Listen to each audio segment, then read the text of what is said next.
40 दिन आदमी जमात में बुला कर ले जाते हैं, ईमान बोलने करा देते हैं, ईमान सुनने कराते हैं, ईमान करने कराते हैं, तो आदमी की हालत क्या होने लगती है, दीनी बन जाती है। अगर LKG से बच्चा शुरू करके 10th स्टैंडर्ड तक मुसलसल कुफ्र सुने, कुफ्र बोले, कुफ्र देखे, कुफ्र करे, तुम्हारा बच्चा ईमान में बाकी रह जाएगा क्या कहते हो? बेंगलुरु में मेरा एक स्कूल है, मैंने 3 जनवरी को अंबेडकर हॉल में मैंने अपना एनुअल डे किया। उससे पहले उस एनुअल डे की तैयारी के लिए हॉल को इंस्पेक्शन करने के लिए 2 दिन गया। उससे पहले 2 दिन पहले 2 तारीख को भी एक स्कूल का फंक्शन हो रहा था, एनुअल डे हो रहा था। 1 तारीख को भी एक स्कूल का एनुअल डे हो रहा था। मैं देखने के लिए अंदर गया, 90% मुसलमान बच्चे बुर्का ओढ़कर ऑडियंस अपने बच्चों को देखने के लिए आए हैं, और वहां पर पूजा कर रहे हैं बच्चे, और हमारे पेरेंट तालियां मार रहे हैं। वो स्कूल वाले करा रहे हैं, वो उसको बात छोड़ दो, स्कूल भी मुसलमानों की स्कूल है। स्कूल भी किसकी है? मुसलमानों की स्कूल है। और ऑडियंस ऐसा लग रहा था कि जुमा हो रहा है वहां पर। सब टोपियां पहन ले कोई बैठे हुए थे, सब बुरखे पहन लेकर बैठे हुए थे। वो बुरखे भी पहन लेकर बैठे हुए थे जिसमें नाखून भी ना दिखे, लेकिन उनके बच्चे पूजा कर रहे हैं और क्या मार रहे हैं। अब सोच लो कि ये हालत होगी तो 10-12 साल के बाद इस मुल्क के अंदर हालात क्या होने वाले हैं। हम कह रहे हैं कि व्हाट्सएप पे डालते हैं, फलां बच्ची क्या कर रही है, रजिस्टर मैरिज हो जा रही, कुछ देखो। ये तो अभी बारिश से पहले की जो रिमझिम झड़ी जिसे बोलते हैं वो है। 12 साल के बाद अभी ये सिलेबस पूरा ये होने के बाद जो तुम्हारे मोहल्लों में, तुम्हारे घरों में होगा, तुम अंदाजा नहीं लगा पाओगे। एक बात आप सबको मैं बताता हूं, आज 2 बातें आपको बताकर जाऊंगा। अल्लाह ताला हमको समझ की तौफीक नसीब फरमाए। खुद अपनी नस्ल की फिक्र करो, अपने बच्चों की फिक्र करो, डॉक्टर बनो। मैं 56 स्कूल चलाता हूं अल्हम्दुलिल्लाह पूरे हिंदुस्तान में, ताकि हमारे बच्चे डॉक्टर बने, इंजीनियर बने, मॉडर्न एजुकेशन में आगे आए। मैं उसका दाई हूं। मैं कह रहा हूं आपको, सिर्फ डॉक्टर, सिर्फ इंजीनियर ये तुम्हारी फिक्र है तो याद रख लेना, डॉक्टर तो उन्हें बन जाएगा, ईमान में बाकी नहीं रहेगा, खून के आंसू रोना पड़ेगा। वो इंजीनियर तो बन जाएगा। एक बच्ची एक गैर मुस्लिम के पीछे भाग गई। वो लोग पूरे मिलकर मेरे पास आए और आकर कहने लगे कि मौलाना हम फला हैं, रो रहे थे, दुख से बिलबिला रहे थे, हमारी बच्ची गैर मुस्लिम के साथ शादी कर ले रही है, क्या करना, कोई हल बताइए आप। और मैंने कहा कि कौन सी स्कूल में पढ़ाया है तुमने? तो स्कूल बताया उन्होंने, वो स्कूल जहां कुफ्र ही कुफ्र है। अब वो जोश में आकर उनके बाप ने मुझसे कहा, हजरत मेरा बस चल जाए तो मेरी बच्ची को मैं कत्ल कर दूं। मैंने उससे कहा, तेरा बस चल नहीं रहा इसलिए कत्ल नहीं कर रहे, तेरा बस चला तो तुम उसको कत्ल कर देते हो बोल रहे हो। मैं एक बात बताऊं तुमको, मेरा बस चलता तो तुमको कत्ल कर देता था मैं।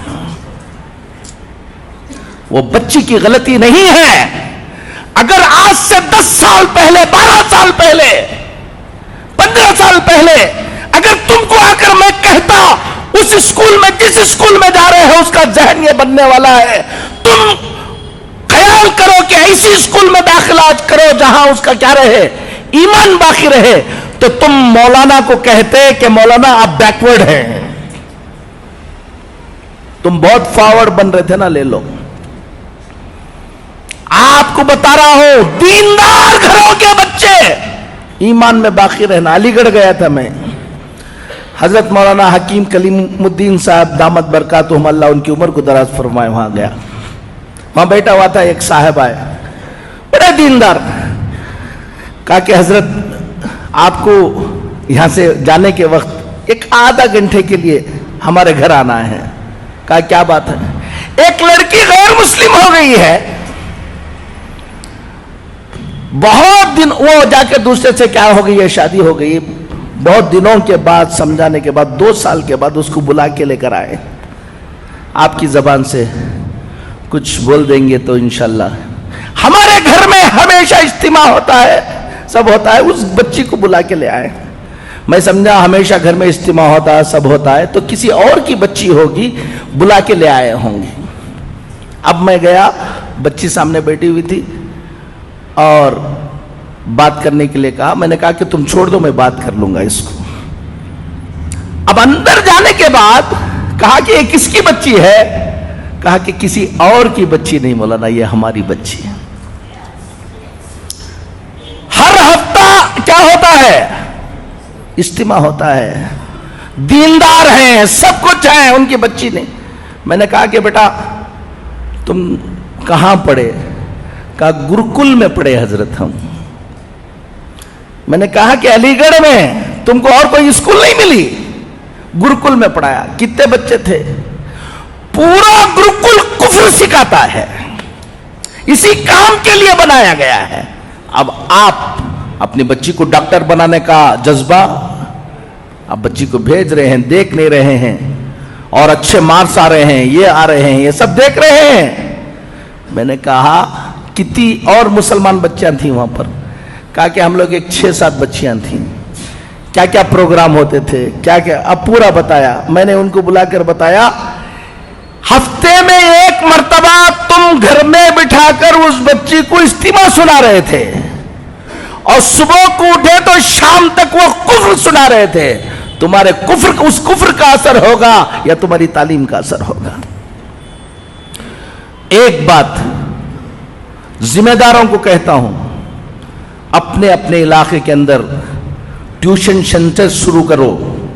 بچے اسکولوں کو جائیں، ٹیوشن کو آئیں، اور ٹیوشن کو آ کر جو ٹیوشن پڑھانے کے وقت جو کتابوں کے اندر کفر لکھا ہوا ہے، ٹیوشن بھی پڑھائیں اور کفر کو کلیریفائی بھی کرے ہمارے ٹیچرز۔ اس سے بچوں کے ایمان کی حفاظت ہوگی۔ دوسری، مکتب کے نظام کو کیا کرو؟ مضبوط کرو۔ پہلے واجب تھا تو اب فرض ہے۔ اگر کوئی گھمنڈ کر کے میرا بچہ میں فلان جگہ پڑھا لوں گا، فلان جگہ پڑھاؤں گا، مکتب کو نہیں بھیجے گا، 15-20 سال کے بعد خون کے آنسو رونے کے علاوہ کچھ نہیں رہے گا، یاد رکھ لینا۔ ایک بات تو سب سے اہم اس وقت یہ ہے کہ اپنے بچوں کے ایمان کی حفاظت کی فکریں کرو، محنتیں کرو۔ ٹائم کم ہے، سوچیں گے نہیں۔ اپنے اپنے سب لوگ الحمدللہ، ابھی اثر یہ ہے کہ ایک طرف یہ فتنہ ہے، لیکن مسلمانوں میں بھی بڑی بیداری ہے۔ ہم پورے ہندوستان میں جاتے ہیں، ہر مسلمان چاہتا ہے کہ کچھ نہ کچھ ہم دین کے لیے کریں۔ خاموشی کے ساتھ کام کرنے والوں کی ایک بڑی تعداد ابھی پیدا ہو گئی، جو کیا کر رہے ہیں؟ کام کر رہے ہیں۔ آپ کو بھی، نوجوانوں کو کہتا ہوں، سب کو کہتا ہوں، اپنا وقت اور اپنا پیسہ، اپنی دولت، تھوڑا سا پیٹ پر پتھر باندھ لو، لیکن اپنی اس آنے والی نسل کی حفاظت کی محنت میں لگاؤ۔